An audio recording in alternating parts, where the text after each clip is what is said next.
Johannes Vermeer was a painter of light. He lived and worked in Delft, in the heart of the Netherlands.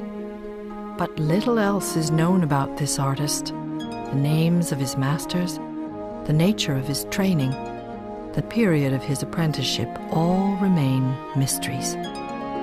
He left no letters, sketches, or drawings. We know only of his genius.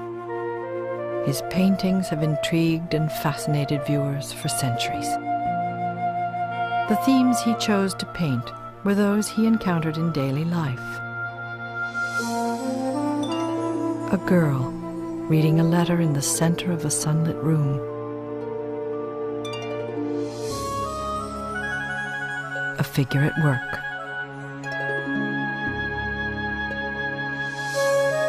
A woman pouring milk.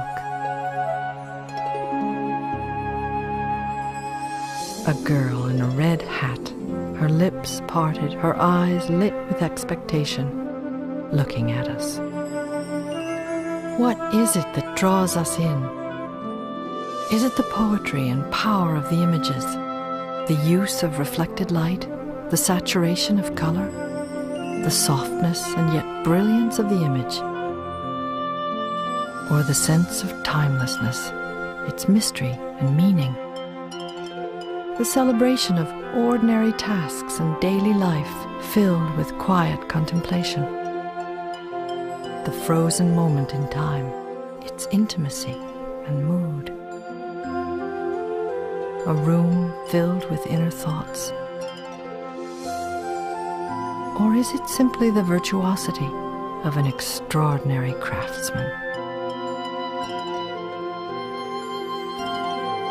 What is it that makes a Vermeer a Vermeer?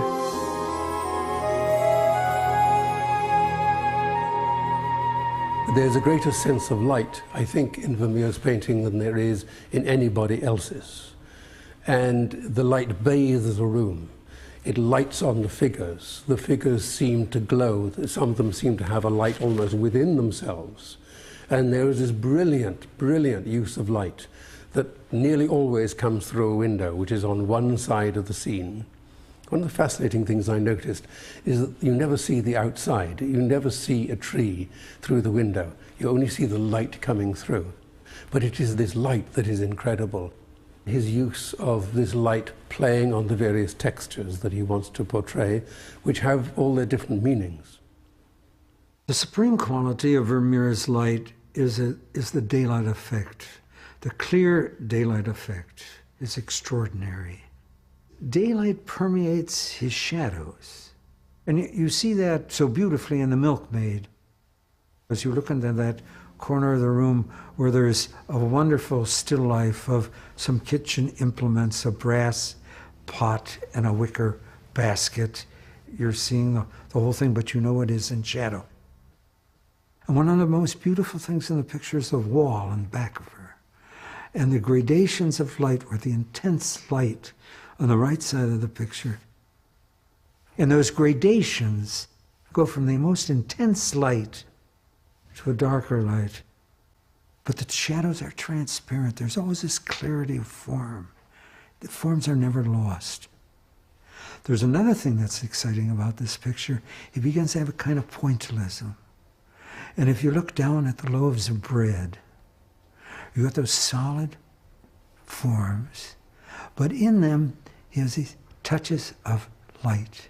He's broken his forms with these little points of light. And he uses that so effectively, and he uses it beautifully in the view of Delft, those boats which are in the lower right-hand corner there, those little touches of light, which means that the light bounces onto these dark forms. And it's wondrous to behold. The Woman of the Balance is one of those supreme examples of Vermeer as an artist. Light coming in through the window gently illuminates the whole interior. It's a sort of a soft, deep, rich light. But it's wonderful to watch it happen, wonderful to watch it evolve. And Vermeer gives you the sense of light spilling across the interior of that space. It passes by that orange curtain. You can see how The light goes from behind that curtain, hits the wall directly, the gray of the wall, and then it passes through the thickest part of the curtain, and it's a deep, dark shadow at that point. And then as it hits the edge of the curtain, it creates a golden glow that links together the gray of the wall and the deepest part of the shadow as it comes into the room. And then the light passes down, illuminating the table and the gold and the pearls on the table, coming across, caught by the edge of the table, and then your eye is drawn by her hand as it rests on the table, and you're brought back up to see her face, this wonderful, quiet, gentle face with her downcast eyes as she looks down at the balances she holds in her hand. Light draws you in and encompasses the full scope of the painting.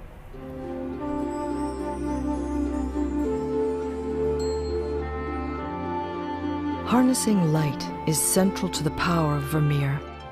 He transformed paint into light in the most brilliant and mesmerizing way.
He seduces us very quickly, Vermeer does.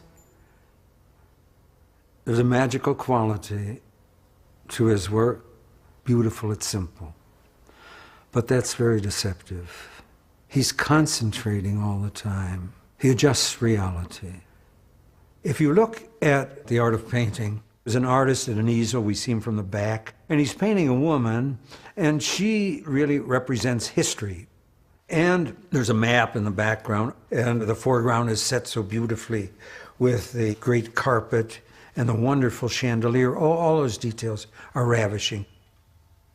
But where is the right leg of the easel? If you follow it down, you see the top of it, and you come down, and you see the artist is seated on a stool, and his foot is forward, but there's no leg of the easel. So where's that leg? If you look in that area where his leg is forward and there are the two legs of the stool, if the leg of the easel came down there, it would confound that whole area. So he's either hidden it behind those two legs of the stool, or he's eliminated it completely.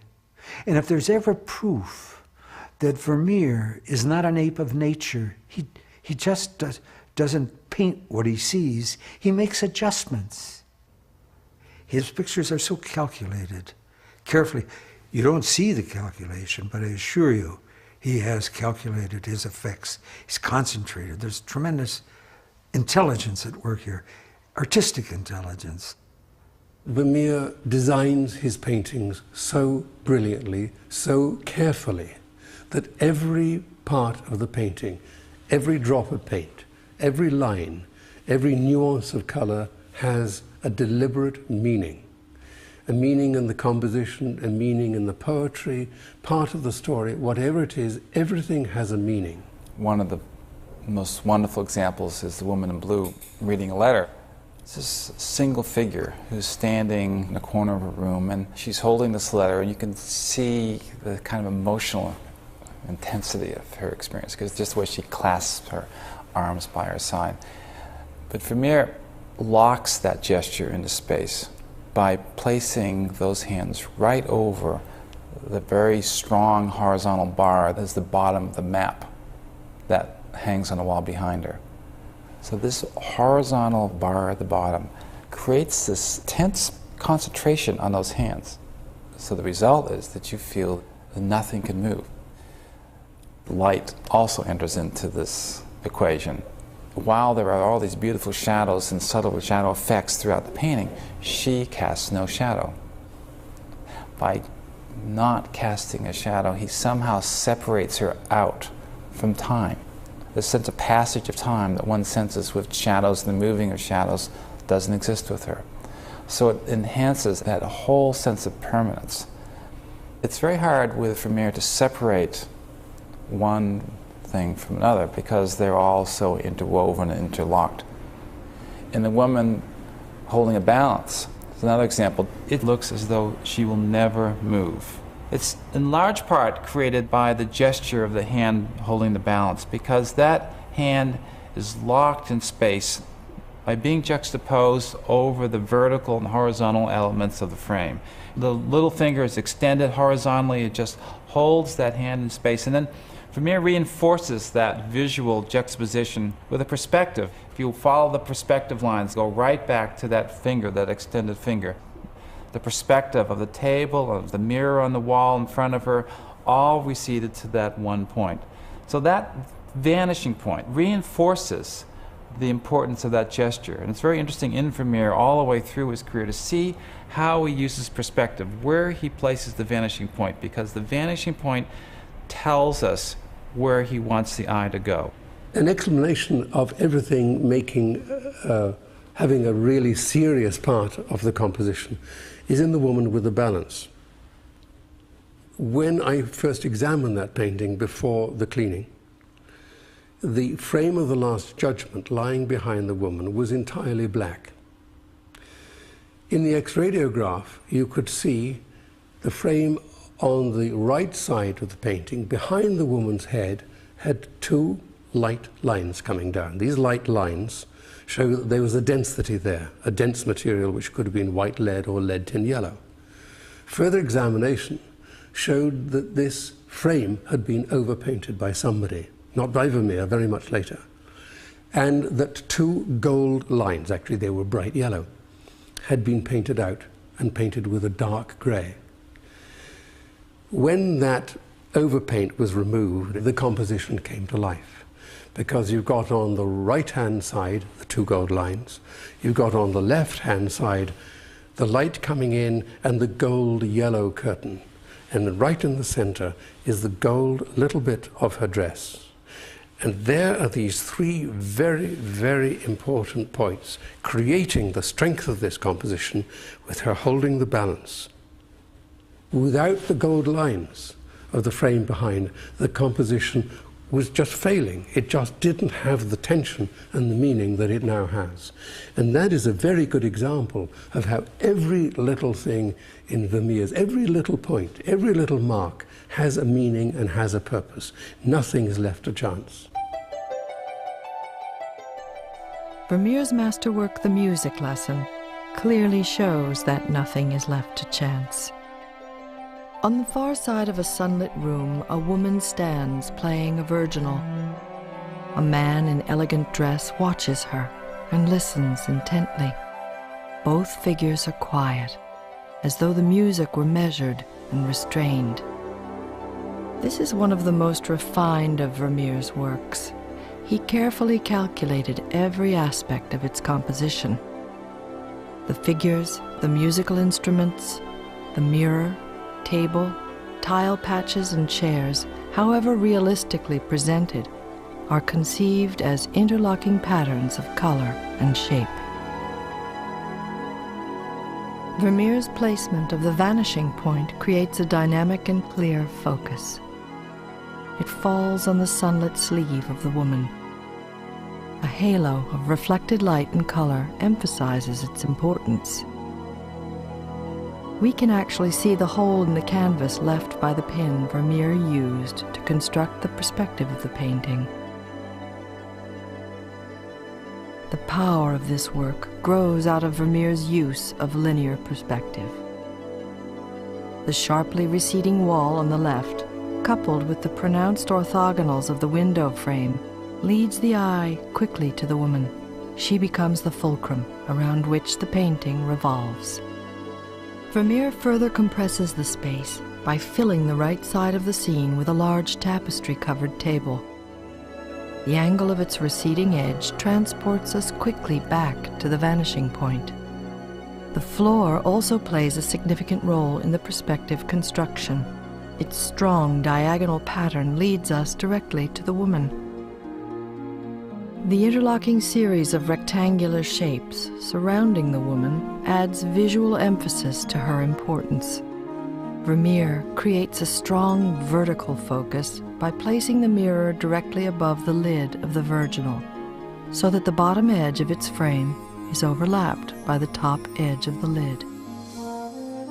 By including the woman's reflection in the mirror, he underscores her significance within the painting.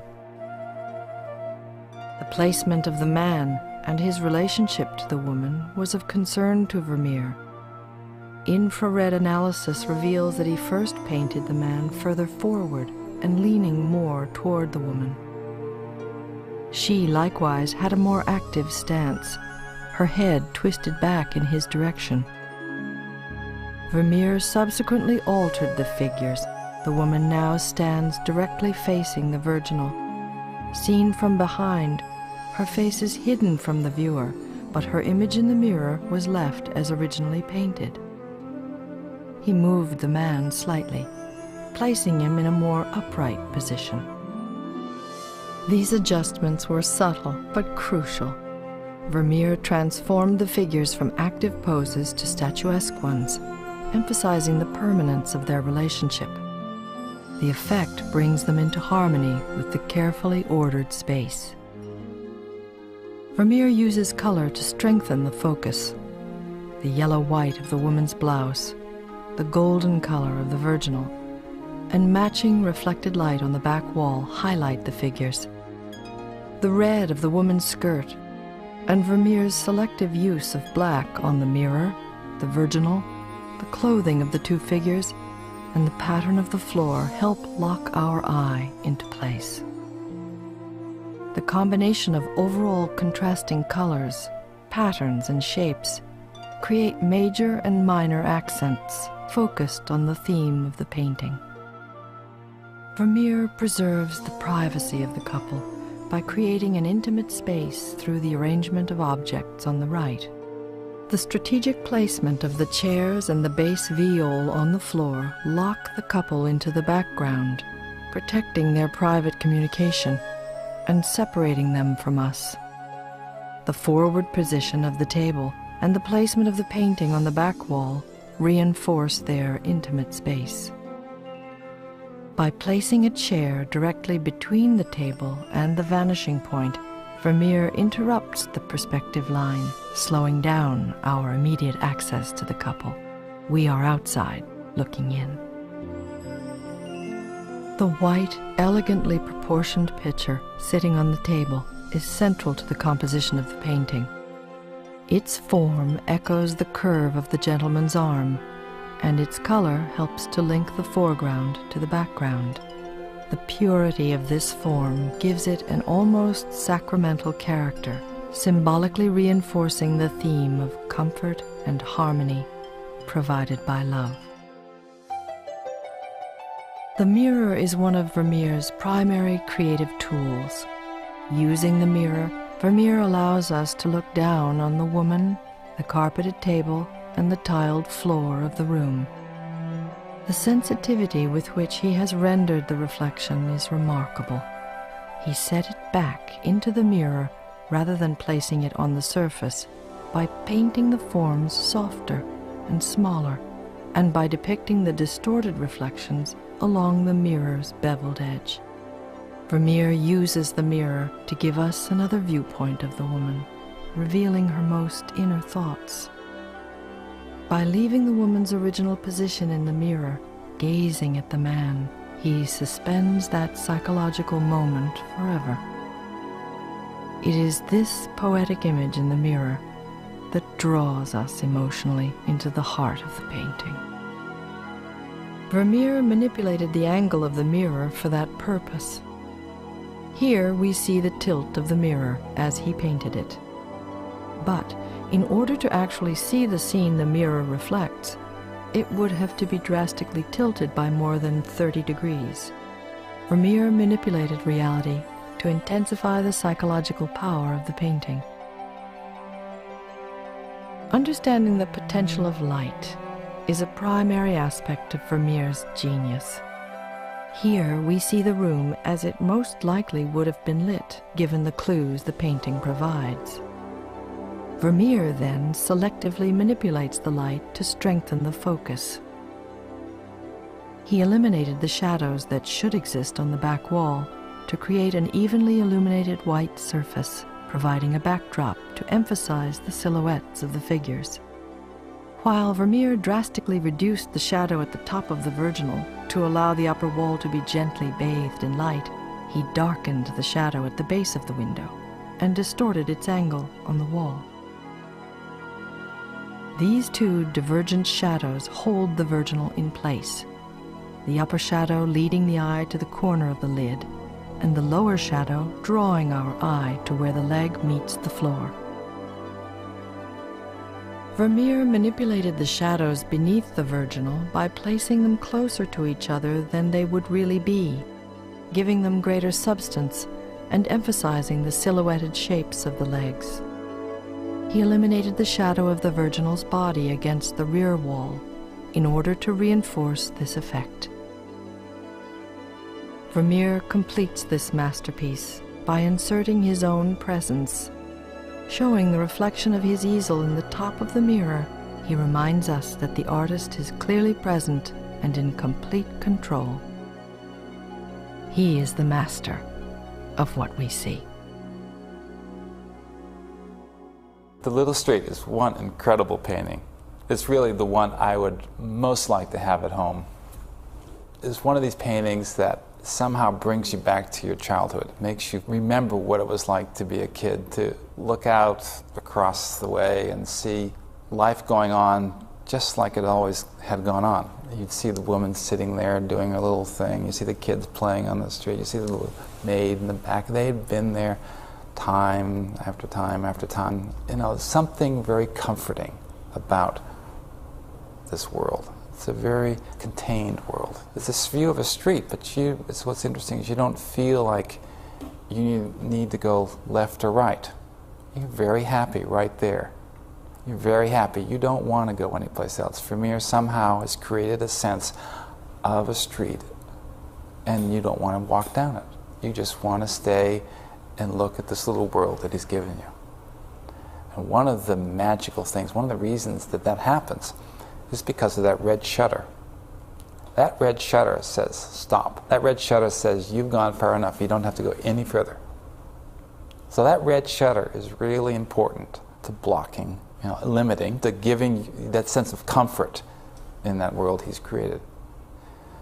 To the left of the door, you see that there's not nearly enough space for the shutters on the two windows to the left to completely open. So Vermeer has actually adjusted the architecture of the building, widened the space between the window on the far right and the door to allow that shutter to open flat, because he needed that red there. He knew he needed that red flat against the wall in order to complete that composition. So there is a wonderful example of color being used for compositional purposes. He's a colorist from the word go. From the very beginning, he's a great colorist. And what changes in his color is from a warm tonality, from reds and yellows, to the yellow and blue, to the cool. And then the silvery quality of his light. And I don't think he divorced the light from the color. It's all of a piece. He can get the sheen and the texture in a magical way. Vermeer does this. You paint satin, it really looks like satin, crisp. You can almost hear it. And the pile of a rug, or the bread, the crustiness of a bread, the color is doing that. Or the water in the view of Delft, the viscous water. fabulous. Or the color of the clouds. And mind you, that vault in the view of Delft, that sky, is just unbelievable. You know, you say that Vermeer copies nature. Nonsense. Those clouds, he organized those clouds. Clouds aren't that way. Clouds don't stand still for a landscape painter. He has to figure out, how am I going to arrange them? And he keeps them horizontal. So you have a sense of the great vault, and then of the heavens, and then it goes back to the horizon. And he's doing that all with color. His color is intense. He can use one color next door to another with the most brilliant intensity. There's a great example in The Girl with the Red Hat, where she is wearing this beautiful blue costume. And the highlights, instead of being lighter blue, which is what you would expect, are yellow, which is opposite to blue, and therefore creates this shimmer. And this nobody else does this. It is absolutely extraordinary. And that painting is a brilliant display of color. She's sitting against this rich woven tapestry, marvelous interweaving of these shapes, all of which are brilliantly placed. Not one has a little thing out of place. They all play a part in getting this fabulous sense of this moment, of this girl turning towards you, catching the light on her face and in her hat. And it's a brilliant, brilliant piece of observation and translation of that into this painting. When you're able to hold the girl with the red hat in your hands, that is a very special feeling. And in doing that, you really sense the artist at work. There's a whole different relationship that you have at that time. Little things that are hard to pick up in the gallery. For example, Vermeer gives this radiance of her vision with a little turquoise highlight that he puts in her eye, and this wonderful pink highlight in the mouth. It's little accents like that that just make it come alive and have this kind of vivid quality. Vermeer works in glazes, very thin glazes, and the blues in particular are very thinly painted. He uses natural ultramarine, which is a wonderful, pure pigment. He prepared that area of the blue robe with a reddish-brown underpainting, and that gives a certain warmth to the blue. So when he paints it very thinly, you have this warm glow that comes to the background. So it's not just a cool blue, it has this inner warmth that ties it into the red of the hat and the orange of the cheeks, and the whole humanity of the image comes across through that means. And he uses his material and his techniques to enhance the emotional and psychological qualities of his work. The Girl with the Red Hat is a sensuous painting. It is intimate and immediate. She communicates directly with us. Vermeer's use of color drives the emotional power of this painting. He sets the figure against the muted tones of a tapestry, concentrating color on the flame red of her hat and the lushness of her blue robe. Vermeer established an ochre base for the background of the painting. The soft tones of the tapestry elegantly emerge from that color. The lion head finials define the foreground and place the figure in space. Quick, strong strokes suggest the basic contours and structure of the heads. Using reddish-brown color for the base of the robe, Vermeer covered it with deep blue to establish its form. The brown bleeds through, and the combination of colors creates an extraordinary sense of warmth. He applied a delicate blue glaze to define the folds of the fabric. His use of thinly painted glazes creates depth, and the addition of ice blue highlights provides a shimmering quality. The face is established first in shadow. Vermeer used an opaque, deep red-orange paint as the underground for the hat. The red is an intensely warm and active color. It heightens the immediacy of the girl's gaze.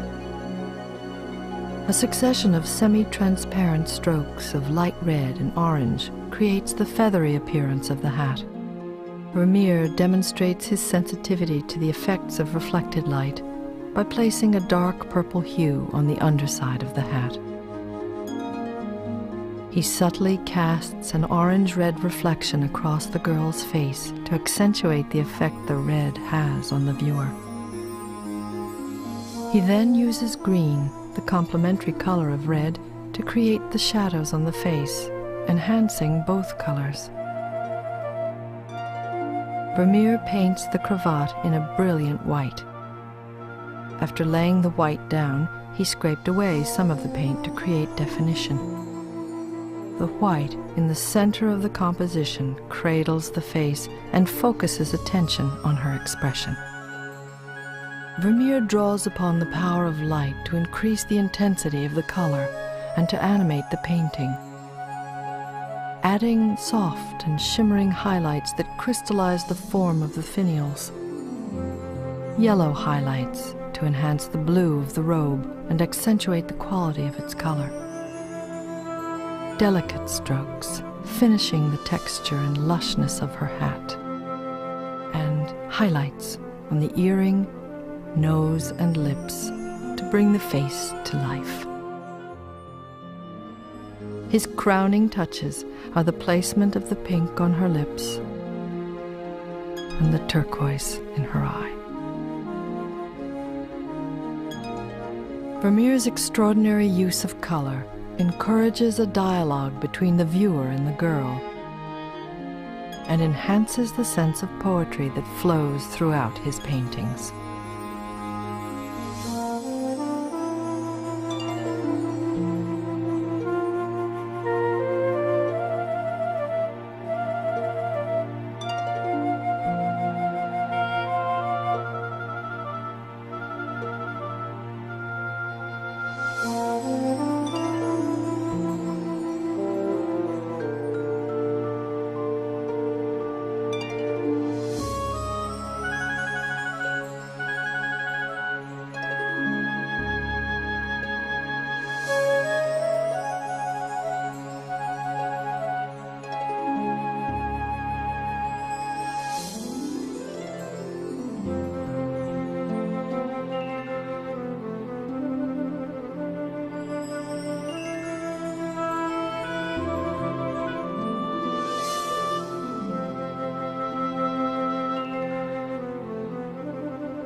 Vermeer was trying to emulate effects that he would have seen in an optical device called a camera obscura.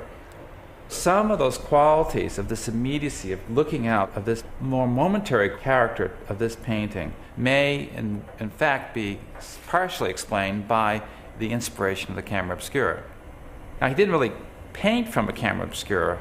He certainly didn't copy the camera obscura, but it was a way of seeing, it was a way of enriching the way he saw that he then would apply and create and adapt in paintings such as this.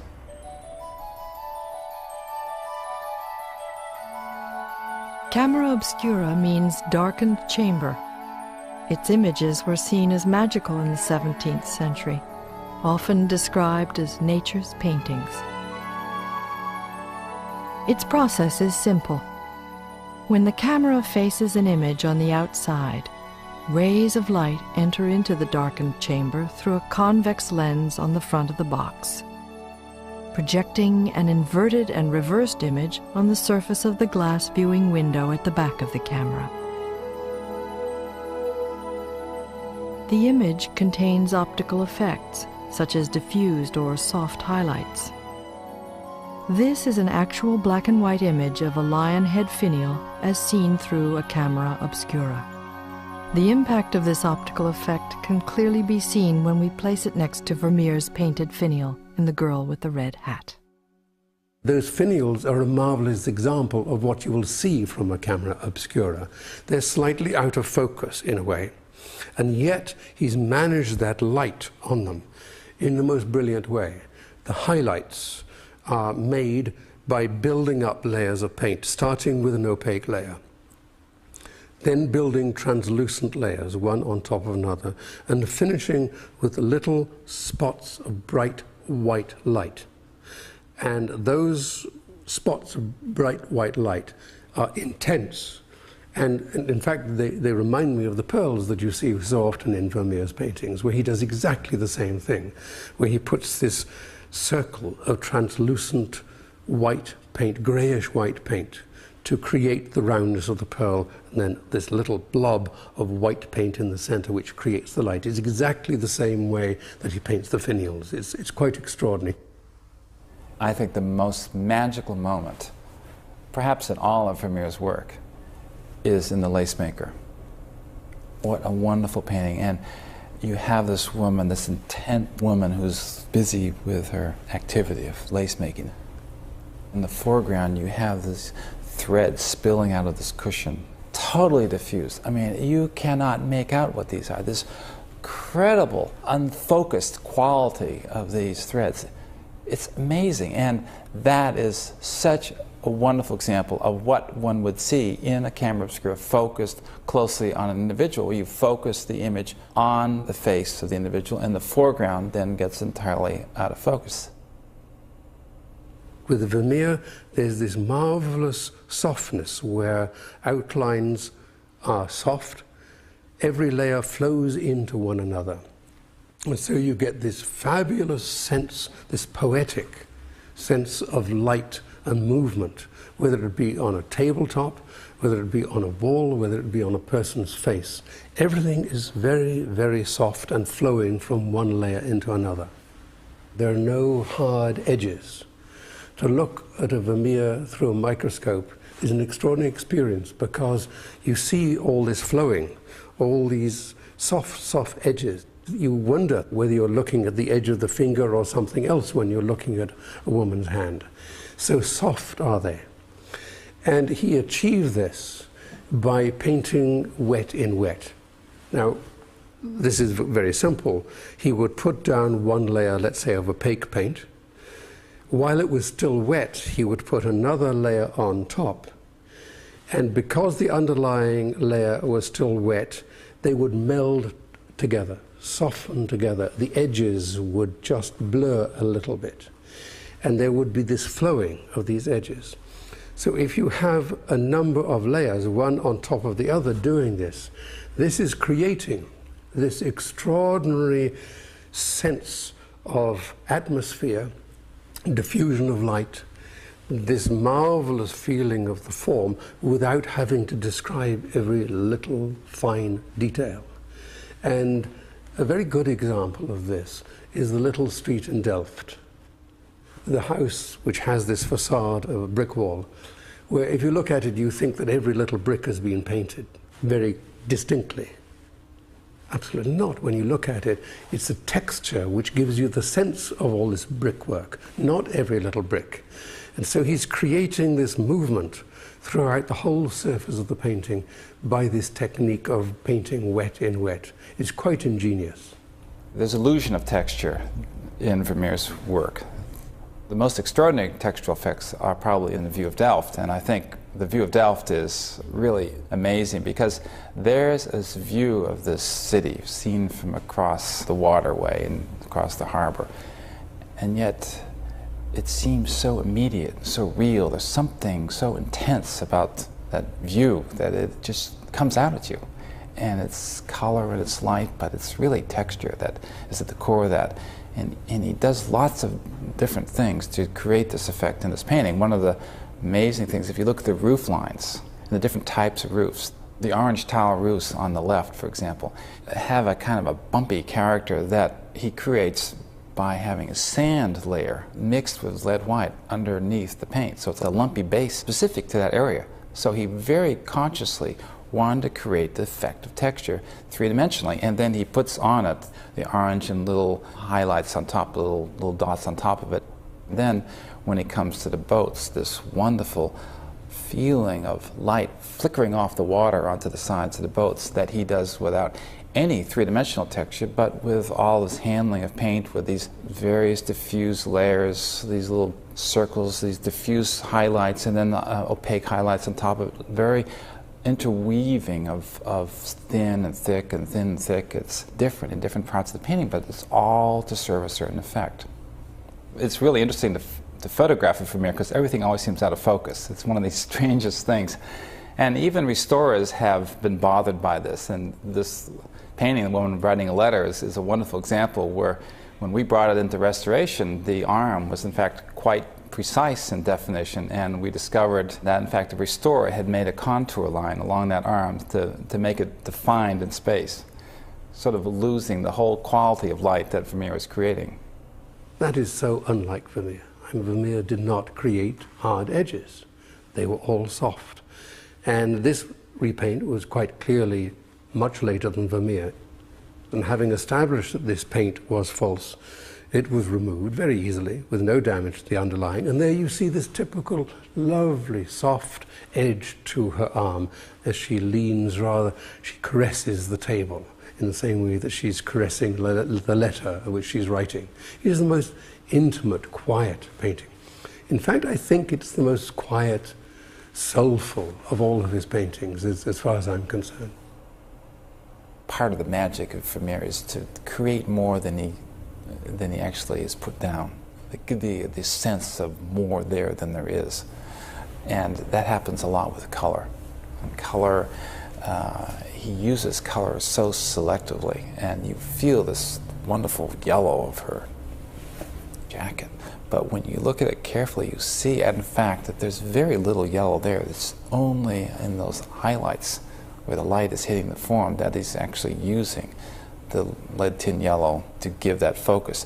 For the rest, it's really done in ochres. It's very subtle, very understated. This is something that he does throughout his career. It's this suggestion of form, suggestion of color, suggestion of space, done with the most minimum of means. The suggestion of narrative, suggestion of emotional energy. The feeling of mood is just the hints of these things. So what happens then is that we complete them. He leaves lots of room for us to enter into these scenes and for us to become part of the whole experience, to create it, to fulfill it, to finish it in our own individual ways. Vermeer is a man of great dignity, and we see it in his mature works in a beautiful way. The servants are as dignified as the mistress of the household. And the milkmaid is, to me, a masterwork, and it's a serving woman that he's representing there. It's not the dignity of humankind, because it doesn't embrace all of him, but it's the dignity of women. I love it, and I love women. There's this wonderful sense of this love of women, which comes through on every occasion. None of his women are hard. None of them are angry in any way. They're all concerned with fairly daily occupations, very gentle, very warm occupations that he seemed to enjoy. To me, one of the most moving pictures, most poetic pictures by Vermeer is a painting in Berlin of a woman putting on a necklace. And that gesture of a woman doing nothing but just about to clasp the pearl necklace, that's something no writer can do. You can only see a woman put on a necklace. But to have captured that moment, that to me is one of the most beautiful things that Vermeer ever created. It's the life of women that he's painting. Men don't come in very often. But women reading a letter, women writing a letter, women delivering a letter, this quiet existence of women. That's much of the poetry of Vermeer. What makes a Vermeer a Vermeer? That's a very difficult question. I've been worrying about that question for about 60 years. For me, it is that extraordinary quality that he has of inviting you in and keeping you away, that enigmatic feeling that he creates. He is telling you a story, and yet there's almost like a veil between you and the painting. There is not an immediacy between you and the painting, although you're fooled into thinking there is one. There's something so personal about a Vermeer painting. It's one of these kinds of images that you really want to see all by yourself. You don't want to be interrupted. You don't want to hear noises around you. Oh, you can't put it into words, really. Just as when you see a great baseball player, his form is fabulous. What makes him so great? Or there's a great cook and you have a great meal. What makes it so great? Well, you can talk a bit about it, but there's always something you can't put into words. He raises these scenes of life into something that is very, very special. How come that a milkmaid just pouring milk into a jug can produce this moment of magic on a canvas? This extraordinary sense of light and moment in which you feel there's so much depth.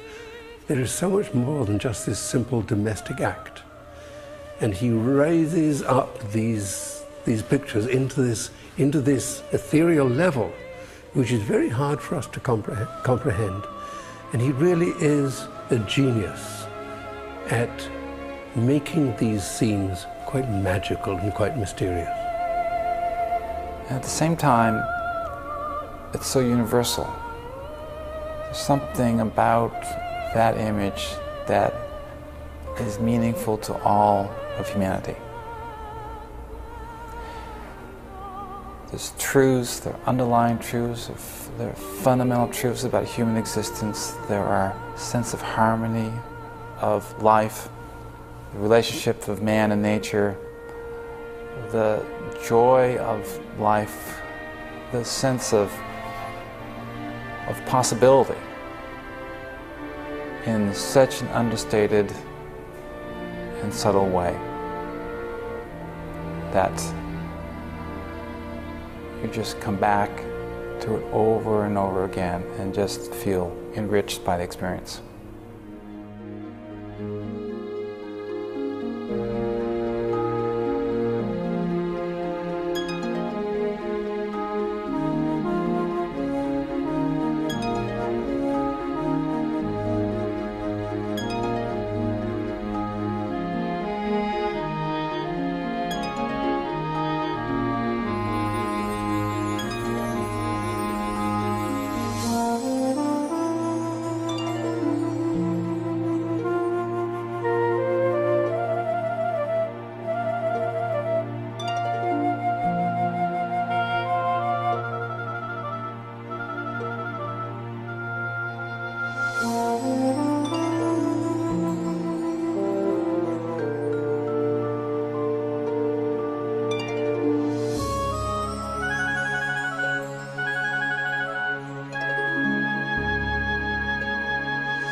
What makes a Vermeer a Vermeer?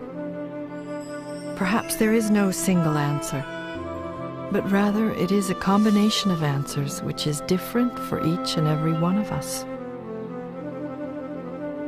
This is at the very heart of what seeing is all about.